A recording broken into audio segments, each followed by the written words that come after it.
Cela fait 20 ans que le château de la Belle au Bois dormant veille sur la région de Marne-la-Vallée.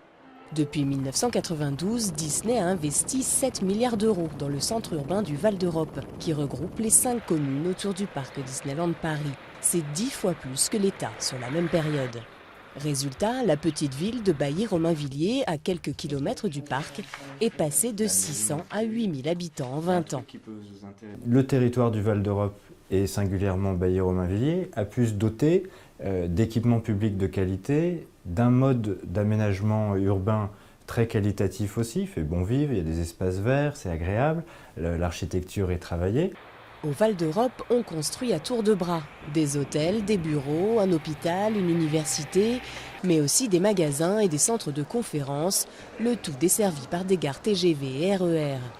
Disney, c'est 55 000 emplois directs ou indirects en France, dont 20 000 en Seine-et-Marne. À l'intérieur du parc, 14 500 salariés travaillent pour la plupart en CDI.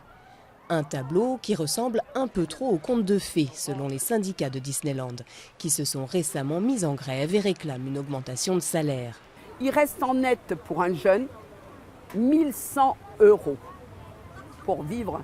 Vous enlevez 900, 700 € de loyer, vous enlevez les transports, vous enlevez pour vivre, parce qu'il faut qu'ils vivent aussi, on ne vit pas uniquement par le travail. Qu'est-ce qui reste pour vivre? Il ne lui reste rien. Autre point noir chez Disney, la dette, 1,8 milliard d'euros, qui ne sera épongée qu'en 2024. Mais le chiffre d'affaires est en hausse, 1,3 milliard d'euros l'an dernier, et le PDG de Disneyland Paris est optimiste. On traverse une période de crise, pas que nous d'ailleurs, l'Europe entière, donc il faut qu'on la traverse, mais on a un système qui montre qu'il est en train de porter ses fruits et qu'on reste bien positionné. Donc pour ça, on est assez satisfait. Maintenant, il faut qu'on arrive à une profitabilité qu'on va pouvoir faire durer. En 20 ans, Disneyland Paris a attiré 250 millions de visiteurs qui ont dépensé 59 milliards d'euros.